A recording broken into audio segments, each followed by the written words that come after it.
How's that sound? Hey guys, today I'm gonna talk about reassembling a kind of a classic 1911 here. Um, my main man over here, Mr. Marshall, is gonna kind of hold that camera.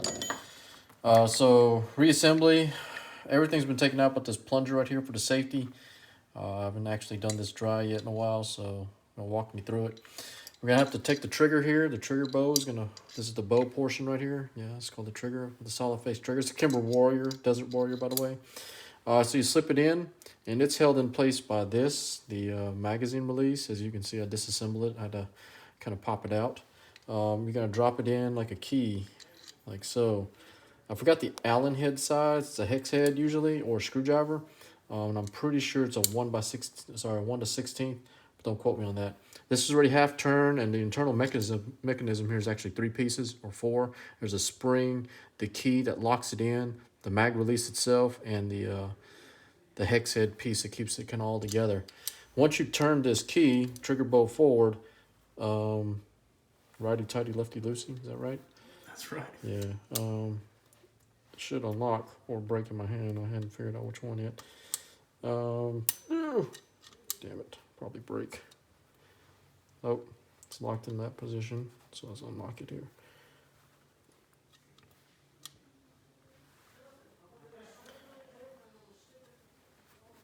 Or did I break the hex head? Damn it. Oh, that's a great start to a video. The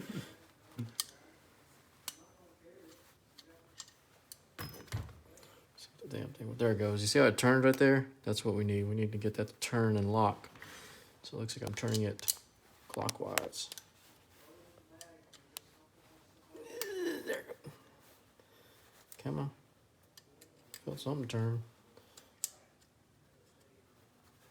There it goes. So once it's eased out a little bit, it'll lock in a groove in the frame itself. And now it's locked. The trigger bow is in place.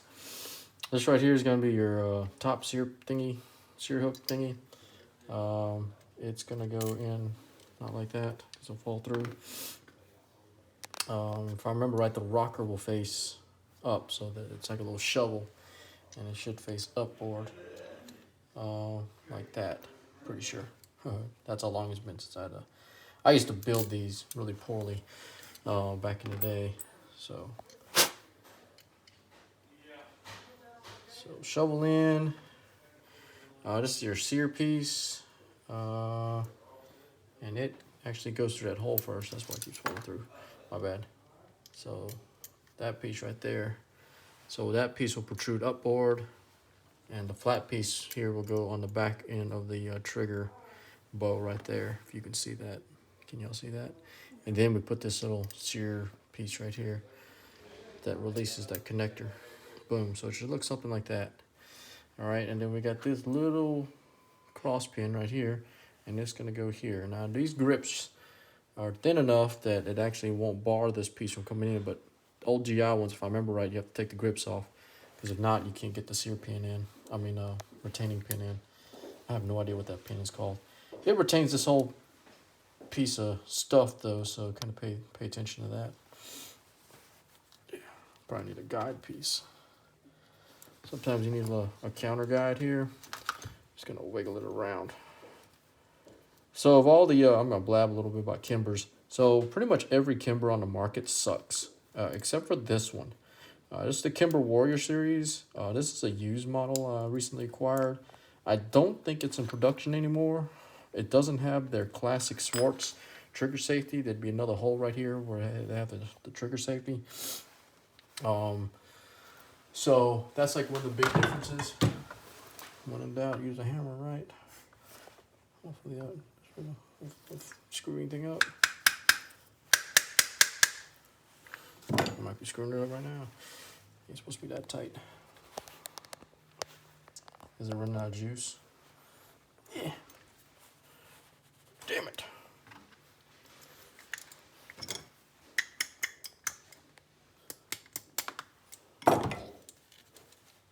Yeah. See, everybody, it's got that play right there. That's the play you want. This has got to be loose enough to move. And I'm pretty sure everything's kind of in the right order. It's usually that shovel piece that I screw up. Like I said, it's been a long time, but technically it only goes in one way. Like everything else in life, I guess. I don't know. Kind of bad with directions. Anyways, back to it.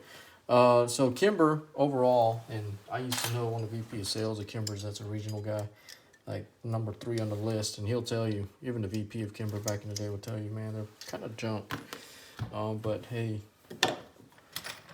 fools and their money, right? There it goes. Maybe I'm one of those fools because I can't reassemble this gun. So this is like an armorer's takedown. This is not something that you would do to field strip. This is like if you had to replace pieces of junk.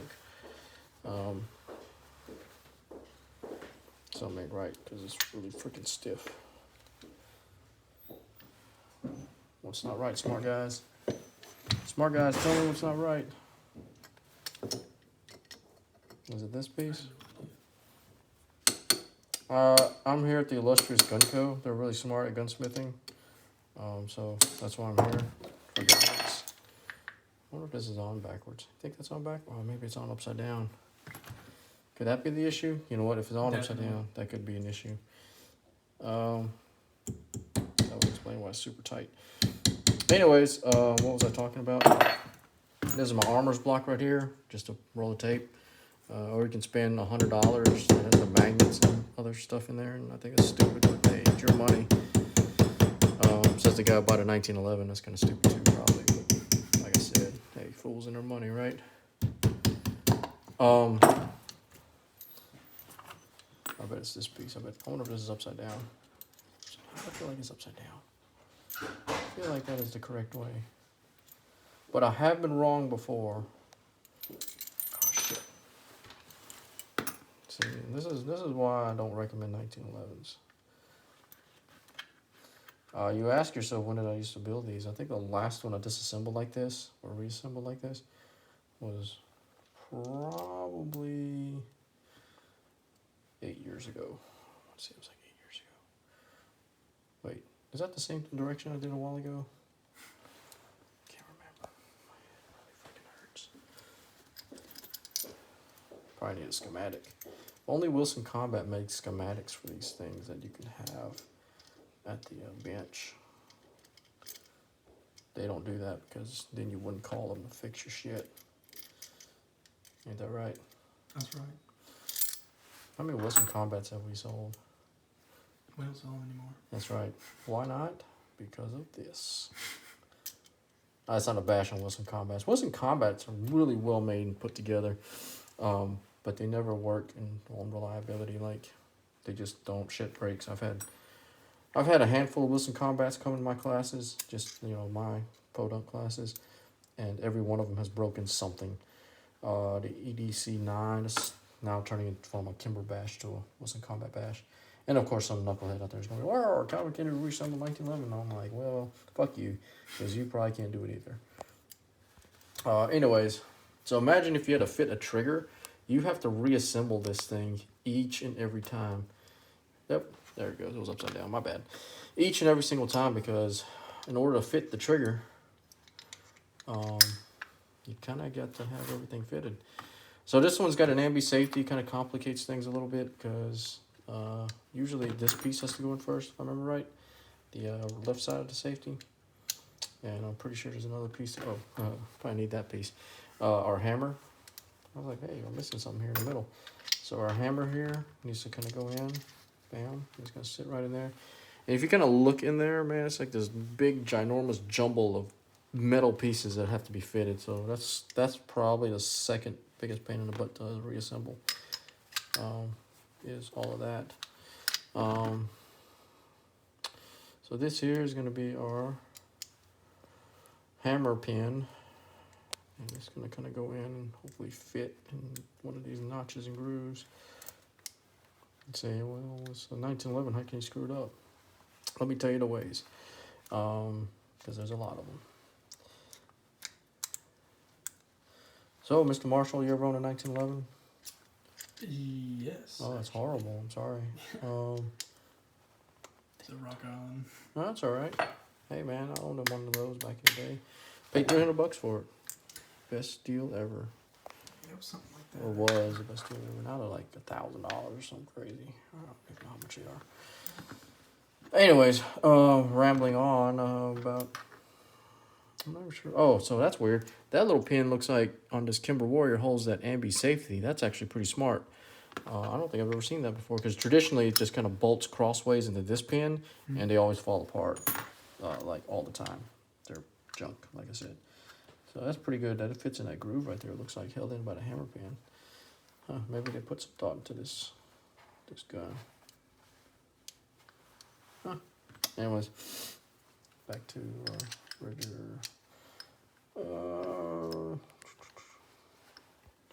Can I wiggle this in? Okay, so here, this plunger right here, you get a 2-spring plunger, one here to hold the slide release, side stop, and one here to hold the actual safety. So you got the definitive click.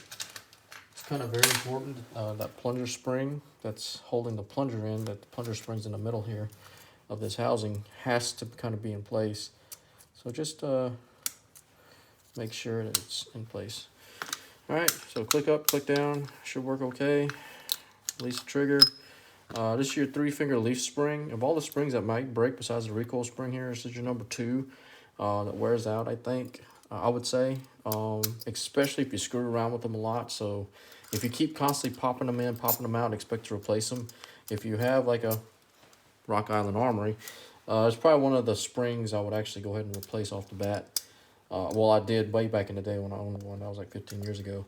But I highly doubt they changed a whole lot in construction and stuff. This is your mainspring housing. It's got 4 pieces. You got a cross pin right here. You got the hammer spring that's inside and a little hammer divot right here for the top portion so I can push against this hammer strut. And you have a bottom plunger right there to kind of push up on the spring inside the mainspring housing. So the MHS, the mainspring housing, is held in by this cross pin that I probably lost, and it will go in from left side to right side with the divot side facing you. I usually reassemble it under tension with the hammer cocked. Kind of ease that bad boy in there, and there it is. And then, of course, you'll get your punch and everything. That looks good. You just kind of tap it in place.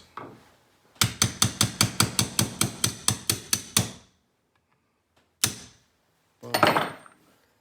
All right, like that. So that's in. Safety on, safety off. Hammer falls, hammer cocks and stays in place. Safety on, hammer doesn't fall. So we're going to reassemble everything. Alright, so this one right here is a traditional GI setup, which is why one of the reasons why I think on this 1911 is really good. A lot of new 1911s have full link guide rod. It's fucking stupid. You shouldn't have one of those. But it's up to you if you want to be stupid and have one of those. Old GI plug and spring I think is the way to go. Put the GI plug in first. Put the recoil spring in second. And the lock coil portion should be on the bottom. The open snipped end should be up top, held in by the plug. You'll insert it like so. On the rail. The barrel may protrude a little bit, and I usually tell people go and link up that side release side stop into the barrel link right in there. And then I go ahead and put it under some amount of tension. It makes reassembly a lot easier. Point this spring and plunger away from you because this happens. Close your eyes. All right, so you don't want to be looking at it like this because stupid shit like that spring launching up in your face and blinding you is one of those things of why people need to be told to wear safety glasses. So don't look at it like this. Point it away from you when you try to get that spring in place.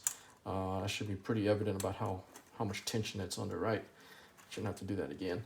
Turn the, as I turn toward the cameraman, turn this barrel link thingy, not all the way to the lock position, but on the edge of it, because it'll make reassembly a lot easier. So it should be about right there, which is locked in that groove. And then you can wiggle this into place. Okay, so this is the number 2 stupid mark right here. We call this the idiot mark for 1911 owners, especially new ones.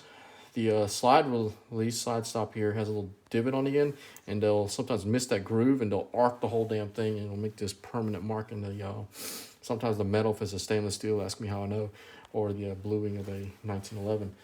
So in order to prevent that, half notch the plug, get the slide on, stick the slide stop on there or have it already primed, and then move it to the notch and then just kind of ease it in there and it should pop right in with no trouble. Shouldn't need any tools or anything crazy like that. All right, and that's it. Safety works, safety off. Gun goes off. Grip safety, off, on, pow. That's it. All right, any questions about reassembly of a 1911 kind of main housing, main compartment? Awesome, thanks for watching. Thank you, Mr. Marshall. You can probably punch stop.